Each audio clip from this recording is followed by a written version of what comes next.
Welcome to Fire Engineering Radio and to our show, Pride and Ownership, the Love for the Job.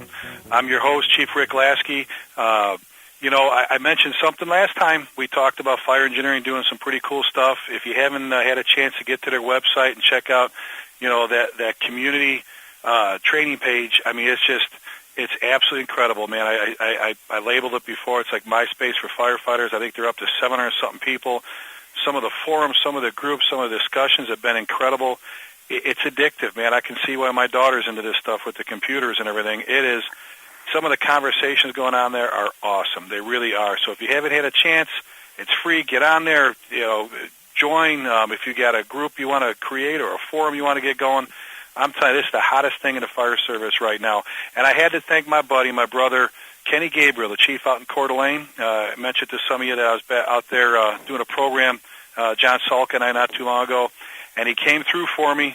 He got me my wooden water main, one of the last sections from the Fort Grounds down there from the 1850s.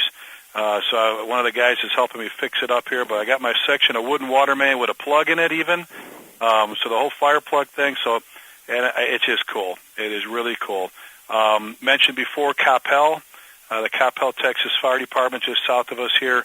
Talk about keeping tradition alive. Chief Richardson, Kevin Richardson there, what a good hand. Good man. They've got their, it's actually their younger department, but they're celebrating their 50th anniversary. I told you about the front pieces they did for their helmets rather than a badge. Every one of their firefighters created it, actually. Every one of their firefighters has one of these front pieces that they'll keep forever. They're wearing it for the year to celebrate their 50th year. They refurbished their antique rig. They've got Randy Mantooth, Johnny Gage from Emergency is their guest speaker for their banquet. They got a whole bunch of stuff going on. If you want to see how to put one of those on, give Chief Kevin Richardson at Coppell a call, and he'll be happy to share with you. Get some good things going on there. Hey, we got our buddy back out with us, Chief Tom Freeman, Lyle Woodridge Fire District, just outside Chicago in Illinois. Tom, welcome again, buddy. Chief Lasky, how are you? I'm doing good, brother. Well, I know why your daughter's into the computer. Somebody's got to show you how to push those buttons and make the thing work, man. And listen, hang on to that wooden main. I'm looking out the window, and I've got the water department sleeving some pipe across the street, and they're probably going to need a piece of that to put in here because we got some old water mains in this town. I'm finding it amazing that not only there are some places on the East Coast down, that are still. I mean, this main was in service not too far long ago. It was people were using it, and we can't keep some of the other stuff working. Well, I don't know why you find that humorous, Rick. For crying out loud, you've seen our fire companies, so absolutely. How you been? Any of that coffee cake left from last week? Oh no, buddy. No, all gone, huh? Okay. Nothing, pal. Very good. Things are going really, really well. Well, I got to ask you a couple of things. I know the last time we just got on a roll like we usually do, Tom. When you and I get together, couldn't believe how fast the time went. Doesn't it fly by? Oh, it does, and this is the best type of education you can have. You got to get out. You got to talk to people. You got to find out that the sun doesn't rise and set on your own house. But the fact of the matter is, too, things aren't quite as bad as sometimes we make them out to be in our own place.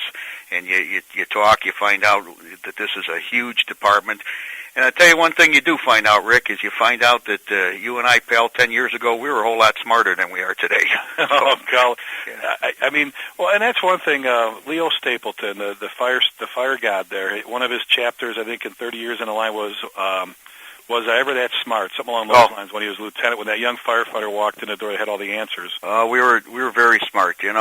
First time you turned around and started looking out the front windshield, boy, that's when we were really smart. And too soon we get old, and too late we get smart. That's the biggest problem in the fire service. And if I only knew what I knew then, but it's a different job today, Rick. It's just totally different. And you when you're through learning, you're through. You have to realize that when you're through with education and you're through training, and I don't care if you're the new guy or the fire chief, the fact of the matter is it's time to go.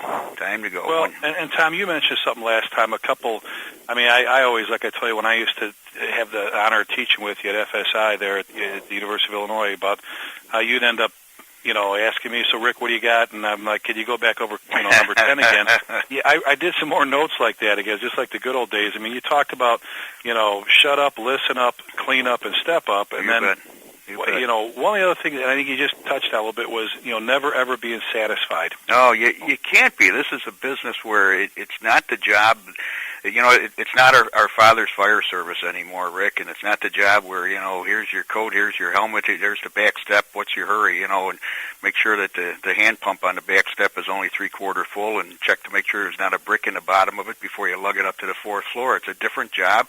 And there's just so many things that we have to know, and it's not the business that we started, and even aspiring to the higher spots, let alone the fire chief's position. It's not just fighting fires anymore.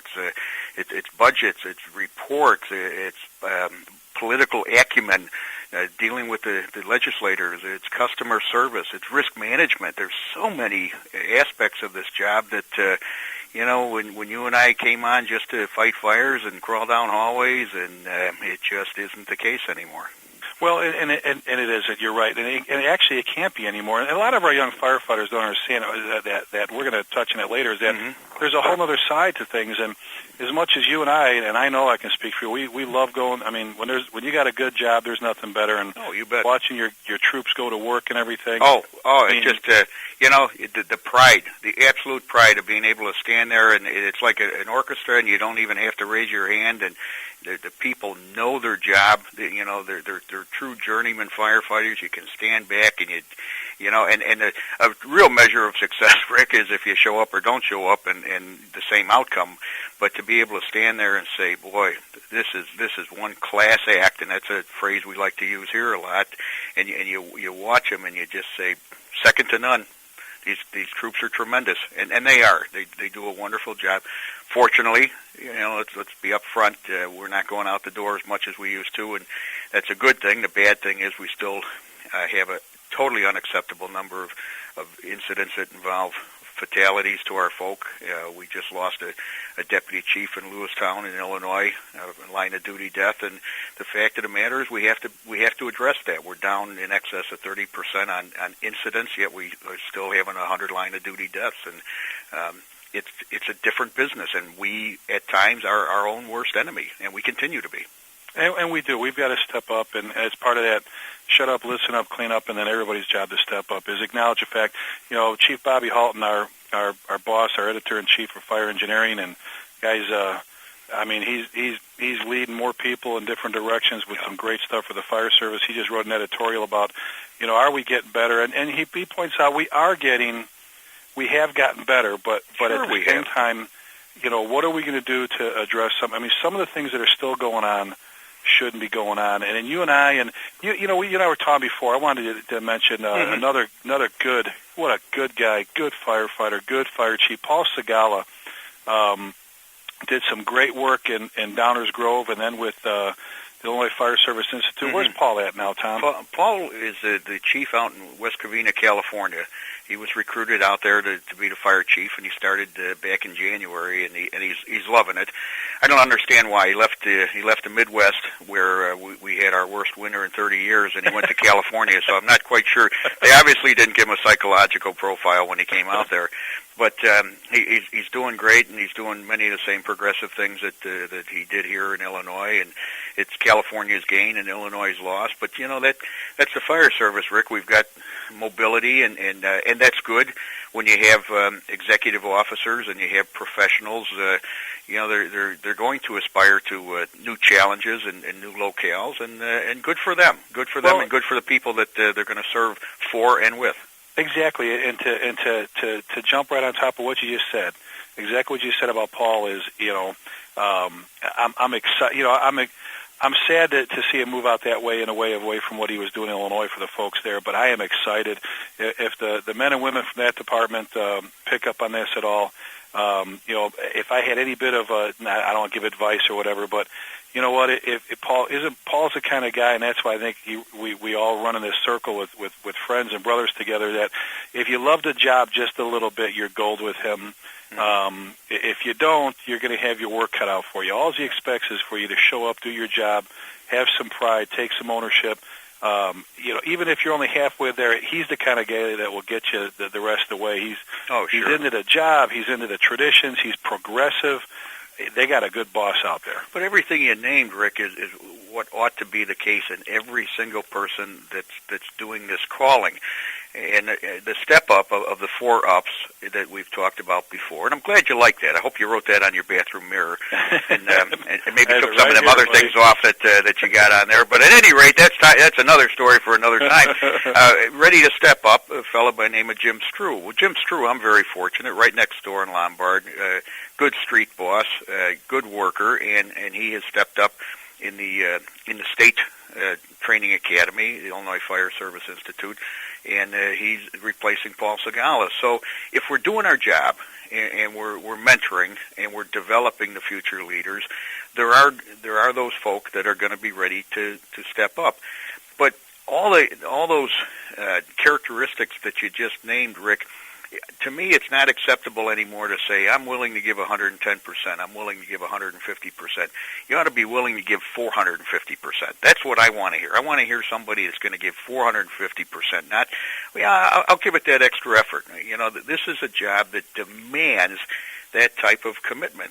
And with all the things we have to do, all the additional tasks that are being imposed upon us, our charge has to be to, as leaders, to instill that type of characteristic in our people, that they want to step up, they want to give that amount of commitment, first and foremost to their brother and sister firefighters who are prepared to perform this job to their utmost, and to the citizens that we serve. And I think that's a critical characteristic when we're looking for people, when we're mentoring and developing people, when we're hiring people. Why do you want this job? Why here? Why this department? Why Louisville? Why Lyle Woodridge? Not because we're the ones that are testing and the books are open, so I thought I'd take your test. Well, I was downsized or right-sized out of my office job. No, you want to do it because it's a calling, because you can make a difference. Dick Scheich, Chicago Fire Department, I can leave the place a little better than I found it. Yes. That's what you got to do. Yeah, and you know what? Everywhere we went, between you and Chief Eddie Enright, I remember that over and over again, just that saying. And Tom, there was a book written not that long ago, well, not too long ago, but it was about don't be a boss. They want your leader, and I understand where they're going with that. Mm-hmm. It's about leadership, but you mentioned something, and there's two terms, I guess, or two little phrases I want you to cover with me. One is you talked about Jimmy Strew, who's a great guy, being a good street boss. Mm-hmm. Tell me, when you're talking about a guy, you talked about a prince before. You talk, and John Salka does it. You do it. When you say, that Tom Freeman, that guy's a prince. That there's not a higher honor you can give someone when you're describing somebody. But when you're talking about a street boss, what do you mean by a street boss, Tom? Well, somebody that out on the fire ground, and ultimately that's when we go to work. That's it. Nothing else matters. When we cross that threshold, they're not expecting 5 yokels in a red Chevy pickup truck. Now I'm going to get all the Chevy pickup truck folks offended, but in a pickup truck driving down the street, they want the pros from Dover. Well, a street boss, and I don't say boss in a belittling, demeaning, overarching. What I mean is somebody out on the street that when it hits, this guy is good under fire, can make informed decisions, educated decisions based on experience, leads the troops into battle. Because it's a case, Rick, where this is battle, this is war, and we have to know who our enemy is, and the enemy is fire, and the enemy kicks our butt time and time again. And we look for a boss, and then in the absence of good leadership, Rick, people are going to follow anybody. So a good street boss, the person that can lead the troops, that the troops have confidence in, that the troops are going to follow, at both levels, officer and chief, you want to be able to have people who have the confidence in you that they're going to follow you into a fire. Now think of that. We talk about that analogy of, we show up to a burning building and people are running out and we're running in. That's fine. Think about the people right behind you. They're following you in. Okay? Are they scared? I hope to God they're scared to a certain degree. Not too scared to do their job, but if they don't have a little bit of fear in them, I'm a little concerned about them. But they're following in a boss. They're following in a leader. They're following a guy to hell and back. They're following a guy into a fire. You know something? They better have some confidence in you. You have better earned that confidence, earned that respect, earned their contagious attitude to say, you know what? When he makes the call, I'm going to follow him. Well, Tom, you mentioned something about not having fear or having fear and having a good sense of fear. You know, our good buddy and instructor, Johnny Hojak, from the Oak Lawn Fire Department. You know, I remember we were teaching a class down at U of I, smoke divers class, an air pack class, and we had a captain down there that could not seem to get his air pack on straight and always had a problem inside and always had issues, and it was always the air pack, which it wasn't. It was him. And here's a captain leading his firefighters into burning buildings that can't even figure out how to work his air pack, and he had all the stickers on his helmet. He had Harley Davidson. You know where I'm going with this. He had Harley Davidson. Yeah. He had this one, Kiss My, this, and no fear. And Johnny got him outside, pulled all the stickers off his helmet, says, you know what? I don't want to crawl into a building where somebody has no fear on their helmet. I want a sticker for my helmet that says "scared, you know what" list. And you know, I really don't think I want to crawl. I mean, I want someone and there's a difference between confidence and no fear. Absolutely, right? Absolutely. I don't want to go in a burning building that has no fear. I'm sorry. No, I couldn't agree with you more. And you know, you mentioned a guy, John Hojak, another outstanding street boss. You know, calm and collected under fire. Knows his task, knows his job, knows what to do, and people will follow him. But he's earned that right over years. He, through his duty, through his proficiency in his job, both technically and as a leader. And there's a distinction between the two. You know, making sound and timely decisions is very, very important on both sides of that equation. And people have the respect. They've seen him. And you begin to make better decisions as you go along through the judgment and experiences that you've had in the past, and that's something that's not developed overnight. But a little healthy fear. I don't want somebody that is cocky, confident, sure, confident through competence, absolutely. Cocky and arrogant, a chip on the shoulder in this business has a tendency to go a long ways if you can pull it off. But the fact of the matter is, a little healthy fear, a little respect for the fire, a little respect for the building construction, a little respect for the unknown. And Rick, isn't it a job of unknowns? It absolutely is, Tom. And you had said something, again, there's just so many things we keep ping-ponging around, but about having that confidence level that you need to have. And we know our troops are going to get that through repetition. They're going to get that through training. I mean, you said it before, we aren't just that good and never be satisfied, never ever be satisfied. That means every time you put your air pack on, you're getting better. Every time we go out, we walk through a building. I mean, you taught me a long time ago, I mentioned this last time we were together, that, you know what, and I've heard you say it to students, you told it to me several times, never ever give up learning. Learn something about this job every day. And you said it. God. Absolutely. Learn something about that. You've got 10 minutes. Learn something about this job every day. Now, I mentioned a couple phrases, and you already used one. We talked about your feelings on a good street boss, good boss, and to me, when I talk about someone being a good boss, obviously that's a compliment. Not absolutely. That's beating me down with a stick. Yeah. You for years have used a term to describe a good firefighter as being good troop. Mm-hmm. Good troop. He or she is good troop, and that. I mean, you're a fire chief. You've been doing this a long time. Okay. How does someone earn that kind of reputation with you as a fire chief? Well, I see that analogous to a grunt, to the military, a good troop, a basic infantryman, and this is a case of where learning the job, being willing to step up, never shying away from a tough fight, never running away from an ambush, always ready to go to work, prepared to go to work. The mask failure, come on. How many times does your mask fail in your career? How many times do you lose a glove? Having your tools ready to go into combat, being a good troop, all around, in the station, out on the battleground, out on the fire ground, being prepared, being street smart, having all of your vital tools, not at 0700 or 0800 when we turn, but being ready at 0630 to be the first guy in the door. If you're the pipe man that day, knowing everything that you can possibly know, having that level of preparedness, having that acuity to know that every single facet of your job, all your equipment, your life or somebody else's life might depend on that. Being a good troop, being a part of the team, being ready to do whatever it takes, Rick, for the team to be successful. And to do what you have to do out on the street for the fire ground. So, yeah, the troop, so much of what we do, we're paramilitary, and, I know there's a lot of people will vacillate on issues of, we have to have a different participative management. We need to have people involved. Absolutely, we need to be democratic.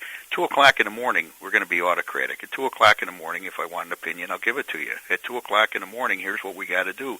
But we only do that, Rick, by being participative, by being democratic, by involving everybody, involving the troops, being a good singular troop, being ready with boots on the ground, ready to go to work, and knowing your job. Then the guy's a good troop, and as he works up over time and develops that core excellence in his duties and becoming more and more competent, and the confidence develops, then we talk about boss. Now all of a sudden you get the barn boss. You got that blue shirt that's been around for a while that people begin to look up to, the one that the new recruit kind of saddles up alongside of, in addition to his officer, his field training officer or his company officer. But the blue shirt that's been there for a long time, that sometimes lays back, but something, he knows the job. Well, he's been around a long time. And you mentioned the barn boss. Good buddy of mine, Steve Gillespie, is at New York City Fire Department, Tom, and several years ago, he had called me. He was wrestling. They had pretty bad call. Lost a couple guys in the Bronx, and a bunch of them injured. And Steve just loves the guys, loves his brothers, and just was really struggling with it. And he said, Rick, I used to go to the firehouse after we lost someone, after something bad happened, and the senior guys would be sitting at the kitchen table. I go, what do we do? And they would say, well, Steve, first thing we're doing is we're going to check on everything here, make sure everything's good here. We're going to go to the hospital, check on the family, check on everybody else, make sure things are good, take care of the kids, do what we got to do, make all the arrangements, just make sure we help our brother's family as much as we can.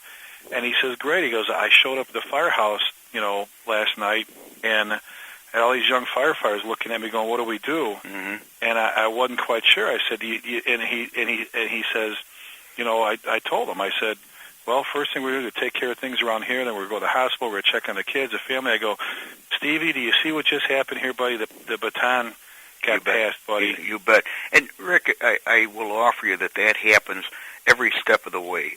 Every rung on your career ladder, that's happening. It's happening at different levels, and at every rung you're changing. I will offer you that every level of responsibility, every mantle of responsibility that you accept in this profession, you will change. You must change.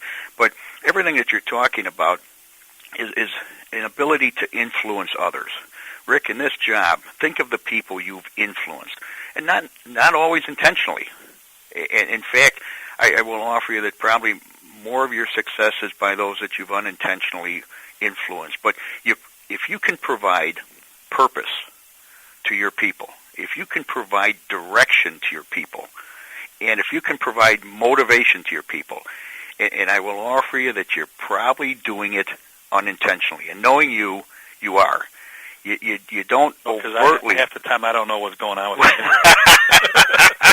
So you're right on the ball there, buddy. That's a topic another day. That'll be week 3 that'll be next week when nobody will talk to you again and you call me up. But the fact of the matter is that's what you're doing, and I'm sure there's other key elements. But if you can give the people in the organization, the people at that kitchen table, purpose. Why am I here? What are we doing?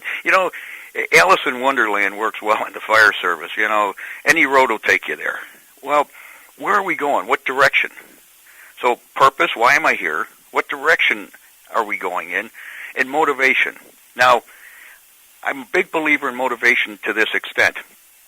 If you're not capable of being motivated, all I can do, Rick, is provide an environment or an atmosphere in which if you're a motivated guy, if you're a self-starter, if you're a person that will get up and be here 45 minutes or an hour before we change, if you're ready to go, if your toes are on the line, if your mask, your handy-talkie, your hand light, your saw, your tools, all your personal protective ensemble is ready to go, that's a motivated individual. I can't do anything about your attitude. I can't do anything other than give you that environment in which, as big as you can motivate yourself, as big as you can become, that's the envelope I got to put around you. That's how big I got to open up my arms to let you do that. But, the people say, well, I can motivate him. I can change his attitude. I don't believe in that. What I can do, though, is create an environment. It's like a teacher creating a learning environment.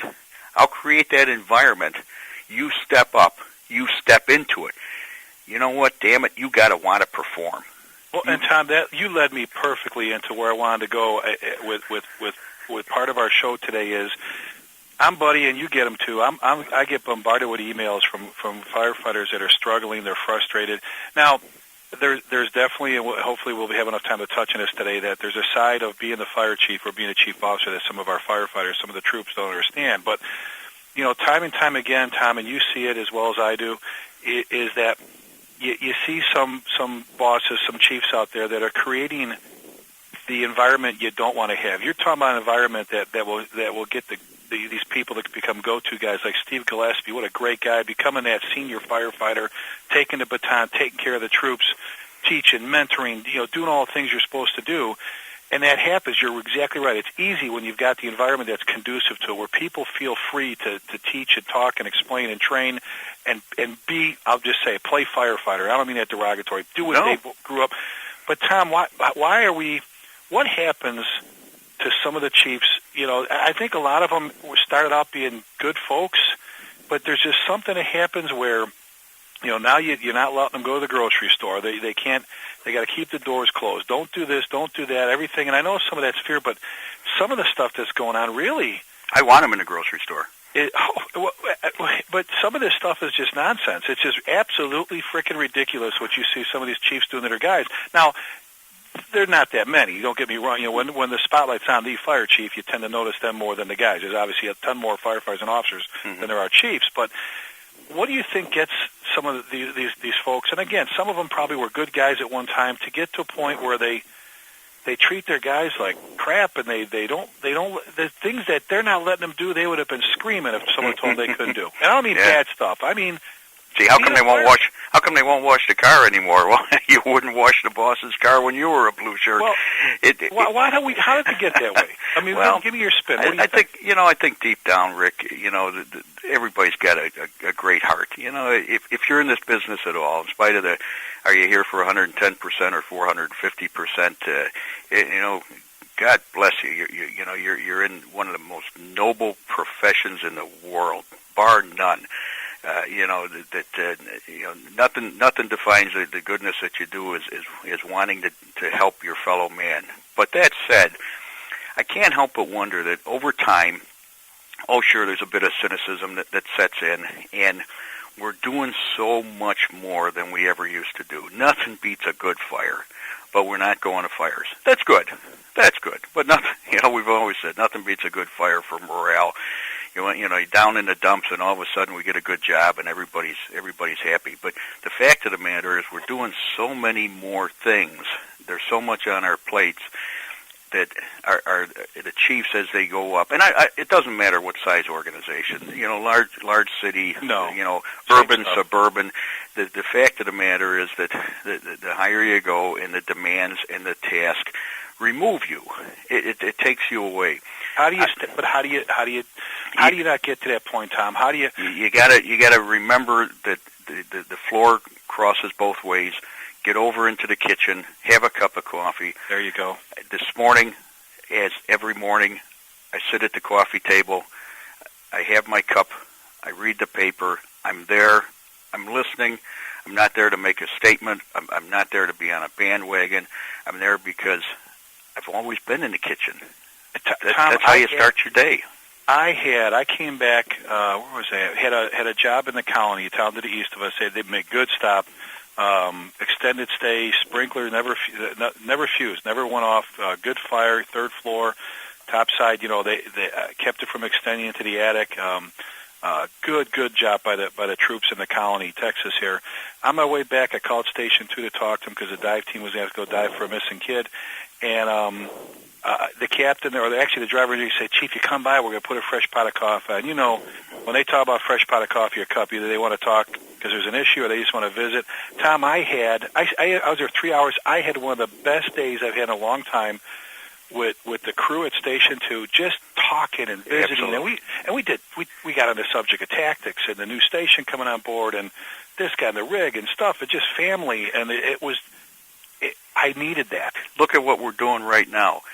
At 7 o'clock this morning, one of the best parts of my day took place. I was at the coffee table.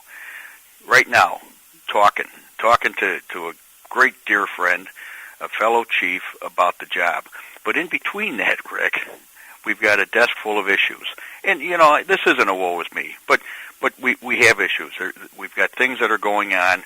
We've got issues that we have to contend with politically. We have issues that we have to contend with relative to mandates, to budgets, to finances, to people issues that, you know, unfortunately those happen too, and we try to deal with it, and we try to remember those same people that have good hearts and are well-intentioned and are here doing a good job. But, you know, sometimes people do stupid stuff internally.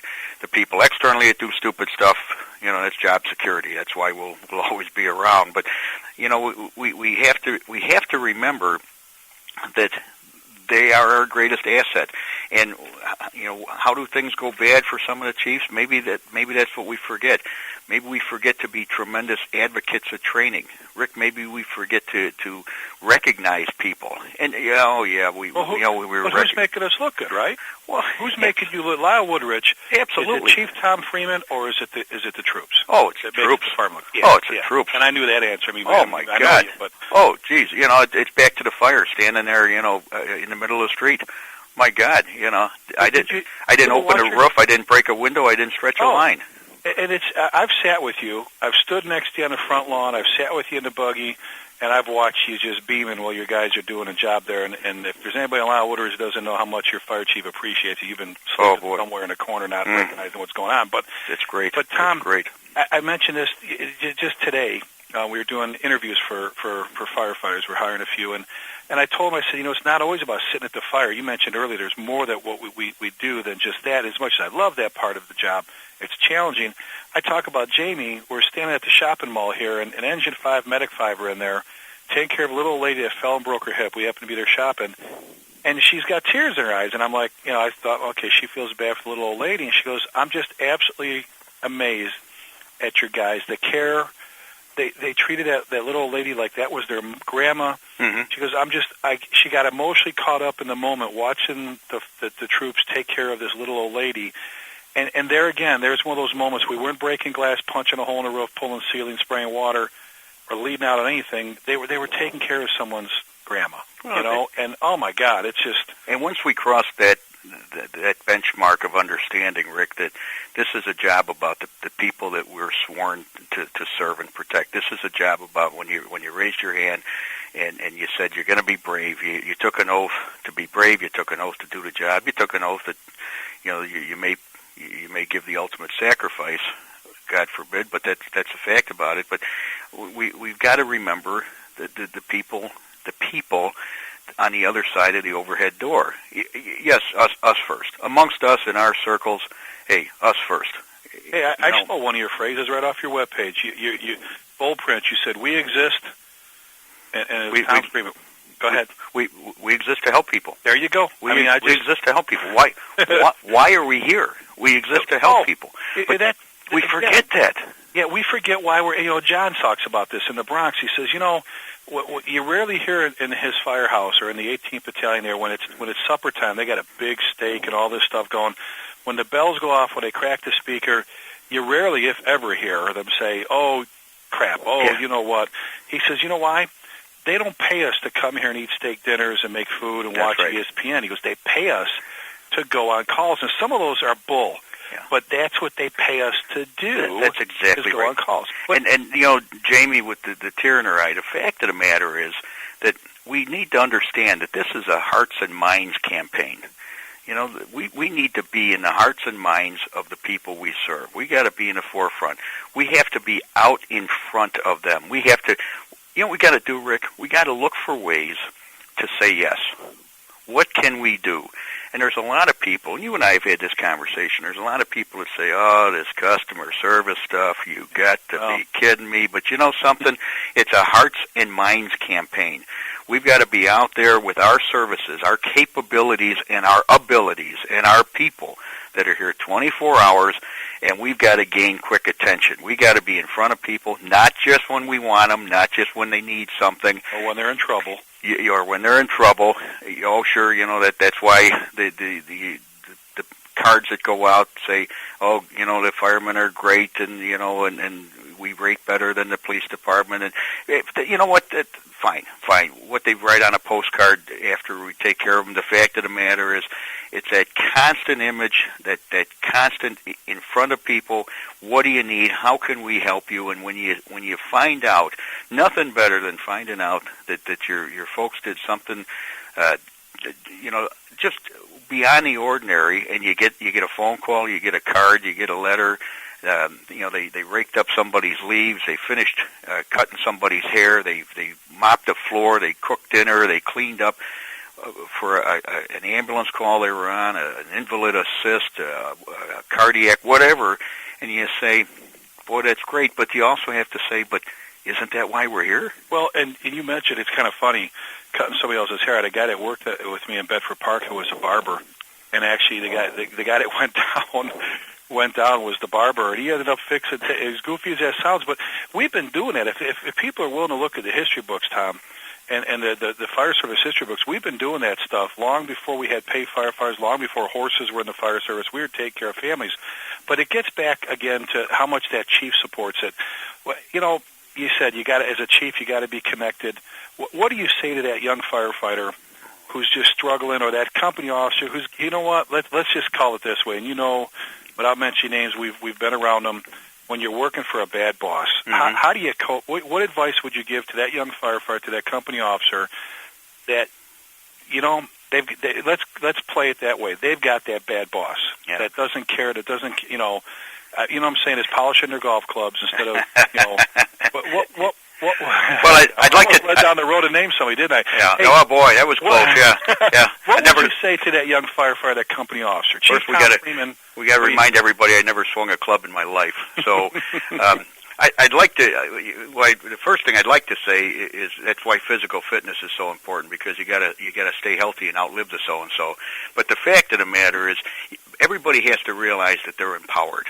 Everybody has to realize that they are a thinking person and they can make decisions. And you look at that person and extract from them good and bad, because they're setting an example for you. And isn't that what leaders do? Good and bad.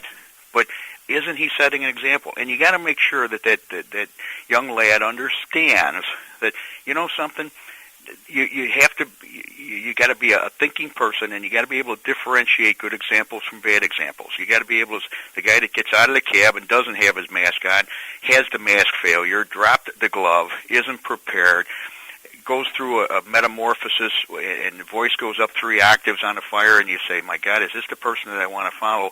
But that they're empowered to make decisions about themselves, that they are responsible for themselves. They're accountable for themselves, and they have to be concerned about themselves. And you know what? You gather all this together. I once told an individual about, well, as you go up, how do I know what to do as a chief?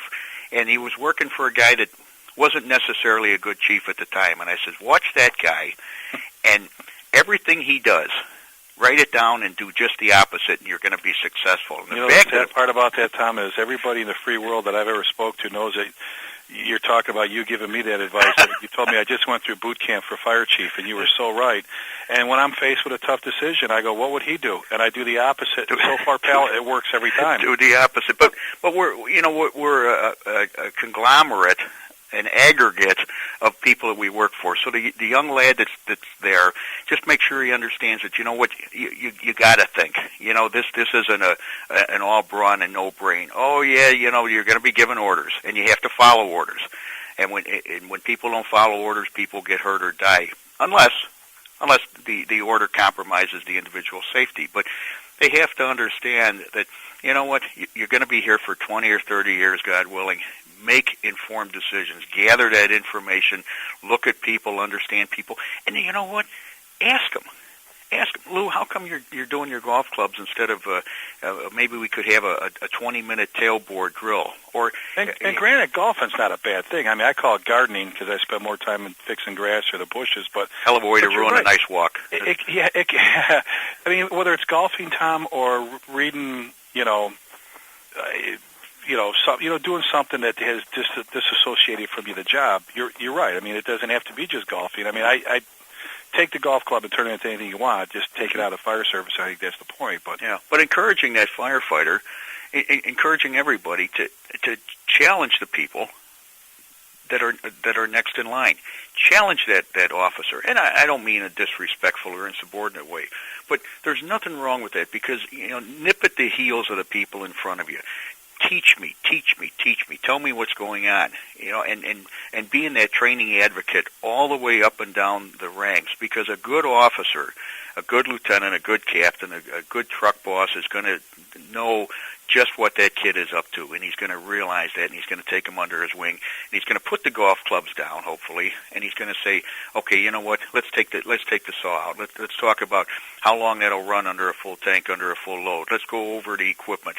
Let's look at the hand pump. Let's talk about priming a pump can. Let's talk about everything on that rig, bumper to bumper, and that in itself will begin to, I feel, to hone the skills of both the firefighter and the officer, because what's happening is subtle leadership. Exactly. Some of those guys, Tom, just need to be patient. I tell folks, you know what? You worry about the things you can fix, not the things you can't. Sometimes you just got to wait. You said early, very first statement, you got to be physically fit enough to outlive the boss sometimes. And it's a little bit, it's a little bit of St. Francis of Assisi. But the fact of the matter is, we can be our own worst enemy. We got to find out ways. This is a job where we are tasked with solving problems. So, many times we can fall back on the fact that this has happened before. This is a job that really hasn't changed too much over the years, but then again has changed dramatically, all in the same breath. Mm-hmm. This is the same job that we've had for decades, but then it's also a tremendously different job. So the fact of the matter is, if people can understand, everybody, if they can just understand that this is a problem-solving job, this is a job where if we can come up with a better way of doing business. It's still a grunt job. It's still a very demanding job. It's still a very task-oriented job. But, there's no shortcuts to it. There's no way to make it lighter, to make our load lighter, but we might be able to do it smarter. We might be able to utilize the technology. Without a doubt, one of the greatest pieces of technology to come along in your career, my career, has been self-contained breathing apparatus. Yeah, absolutely. Bar none. But what else is out there that we're capable of doing? And those officers that no longer have their head in the game, that no longer are giving 450%, let alone 100%, unfortunately, some systems provide for that. I won't say they permit it, but they provide for that. And all you have to do is you just got to hope and pray and make sure that those underneath, those working for those people, realize that, that's not the example you follow. You're a smart kid. That's why we hired you when you went through the oral boards. That's why the commission, you got a good sense that you'd be a good firefighter, and know the difference. Know the difference. Well, and again, that's just, you mentioned earlier, I keep saying that, but I keep going back to the things because there's so many great things you've said, Tom, but it is attitude. That's the one thing in life you have absolute control over. Don't blame someone else for being in a rut. Don't blame someone else for your bad attitude. Right. That's absolutely how you deal with some of these bosses, some of these company officers, and the other way around. If you're a company officer who's got a slug for a firefighter, same thing. You just And I think your best. Rick, I think we can control that sometimes too, because when we're out reading and teaching lessons learned from others, and isn't that what we're doing? I mean, neither one of us are smart enough to have invented this stuff on our own. What we're doing is we're regurgitating the work of others and the experiences of others, and we're preaching the word. Well, when you do that, a company officer meeting, an officer retreat, talking to the three platoons over a period of 3 days, you're going to get your message out. They're going to understand who they're talking about. People they won't look around. If it applies to that individual, to that particular rockhead that's in the room, they'll understand. Message received. They'll know it's you that they're talking about. When you talk about educating, when you talk about continuing to learn, when you talk about experience versus academia, and I think that's an important aspect of this job as well. And you review people skills, and you as officers develop up through the ranks from company officers to chief officers to chief of department, to be looking at that 50,000-foot view and realizing the impact that they're making on firefighters that are watching their every move. Mm-hmm. Will some not ever get it? Yeah, I'm not naive enough to think that that's not the case, but, people know. And I think we are getting a more intelligent firefighter than we've ever seen in this profession. But we got to be careful, too, because at the same time, we said earlier, Rick, if we're going to fewer fires and we're getting more intelligent firefighters, are we getting better educated and are we getting less experienced? And what's the balance? How critical, how important is that piece of paper? How does it balance? Should there be commensurate academic pursuit as you go up through the ranks? And I think the obvious answer is absolutely. Years ago, the associate degree was trick in the fire service. Then the baccalaureate. Now a master's, a graduate degree is almost a given. Blended in with executive fire officer from the National Fire Academy, chief fire officer designations from the International. Those are all very important, but nothing will ever give up a blend of that with a PhD in hard knocks from crawling down hallways. Oh, absolutely. And let me throw this at you here, because we're doing great on stuff, and it just we always do, pal. We have so much fun, just talking about the fire service.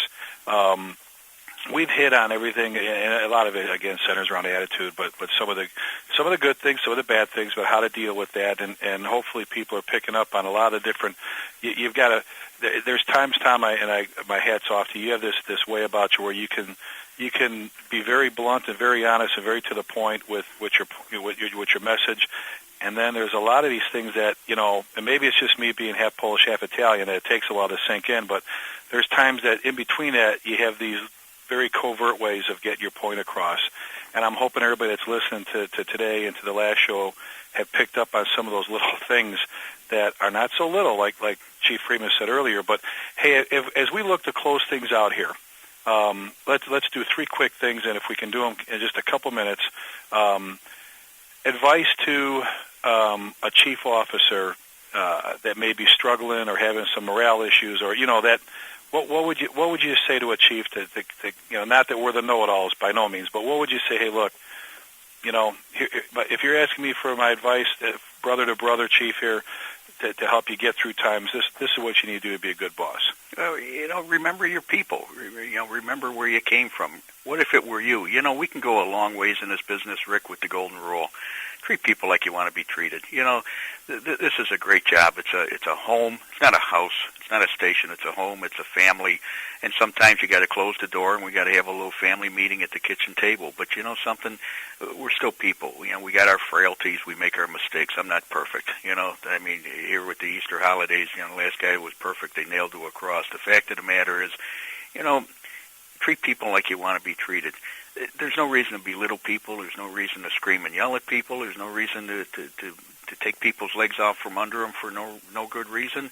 Treat people like you'd like to be treated. Respect people. There's a way to deal with that. And if you just think, if that were me, how would I want to be? How would I want to be treated? Everybody's 3 times 7, Rick. We're not dealing with stupid people. We're dealing with some of the greatest people in the world, firefighters. And they are. Let's not forget as chiefs, let's not forget as leaders that they're our greatest asset. And you know what? Be an advocate for them. Put your arm around them. Dutch uncle them. But there's a time when sometimes that doesn't work. But you know what? You'd be amazed at how often it does. It's the old, bees with honey and so forth. But the fact of the matter is, if they see the example, if they see what you're trying to do, it'll go a long ways. Treat people like you want to be treated. Outstanding. You know, that goes hundreds of miles, not just miles or blocks. It goes hundreds of miles that way. And we've been visiting with Chief Tom Freeman, Chief of the Lyle Woodridge Fire District, just outside Chicago. I mean, just outside. My God, close, dear friend, one of my mentors. I embarrass him all the time, and I don't give him. He's been incredible for me, and I'm indebted to him. Likewise. You've done so much for me, Tom.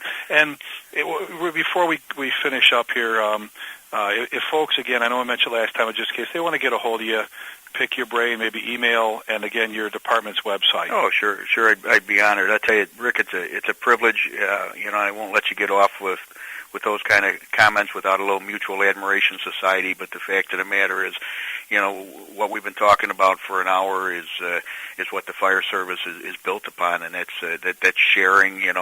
When you're down in the dumps, this is the greatest place in the world for people to help you out. The brotherhood is never stronger than one of the brothers and sisters is in need, and that's when everybody jumps in. And if it's a morale issue, sometimes you just got to ask yourself what's causing it. And if you're honest with other people, they'll be honest with you, and it's a great way to build the morale back up. But I would offer anybody a chance to take a look at the website. We're at LWFD, Lyle Woodridge Fire District, LWFD.org. And I'd be touched if they shot an email off. I'm at T. Freeman, TFREEMAN at LWFD.org, and you can connect to my direct email through the website as well. But Rick, what you do for the fire service by way of this medium and other avenues that you've been out there, I can't say enough. We got to continue to talk the good talk and preach the word of people that have gone before us and done a tremendous job. And this is the best thing you can do, just the talking back and forth. The more we talk about the business, pass on that rich heritage. This heritage, you've had the professor on for 4 or 5 sessions. The fact of the matter is this is a rich tradition and a heritage that's been going on for centuries. Pass it on. It's like that movie, Pay It Forward. Mm-hmm. The same thing, Rick. It's pay it forward, Do something good for the guy. Do something good for the people you're here to protect. Open the door, stand on the apron. Good morning, how are you? The attitude. Yeah, when you come in at 0700, oh my God, the captain is, geez, he must not have slept good last night. Come on, for God's sake, there's people counting on you.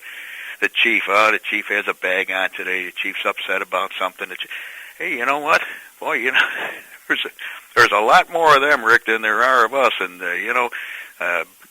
good troops can have a real field day with a bad boss if they make their mind up. And, it doesn't take them long to make their mind up. We'll finish off today with saying something you said earlier, and it's a quote we've used, is leave it a little bit better for the next guy. You bet. Buddy, you are pride and ownership. I love you. God bless. I love you too. You stay safe, will you, my friend? I will, pal. And one last thing, Tom, and I got to share this with you before we hang up. Something just incredible happened to me in my life. I am just so excited about this. I was initiated into our Masonic Lodge here. Wow, good for you. I'm telling you, what an incredible brotherhood, what an incredible organization. Between the people that helped me get started, Harry Carter and Billy Goldfire, Chief Otto in Loveland, and Chief Bill Killen. I'm telling you, I am never been this fired up about something. Oh, that's great. Brotherhood and everything. But anyway, that's great. Hey, well, buddy, next week, if nobody will answer the phone when you call, give me a call, and we'll do a third round of this because there's never ever enough time, pal. Stay safe and take good care of the folks out in Louisville, and I'll do the same here in Lyle Woodridge. Tom, I love you, buddy. Thanks for your time. Be safe. We were visiting with Chief Tom Freeman, Chief of the Lyle Woodridge Fire District. This is our show, Pride and Ownership, the Love for the Job. You can reach me, Rick Lasky, at rick@prideandownership.com, or get on Fire Engineering's website, go to the community page, and click on the group and jump in there and throw your comments. We've got some good forums going now. So, as always, Fire Engineering is just doing incredible things. Great boss, Bobby Halton. Peter's doing an incredible job with the website and with everything else. Thank you for listening and joining us again. If you ever have any questions, please, or suggestions or ideas, throw them this way. And we're going to finish it like we always do. Please be safe and take care.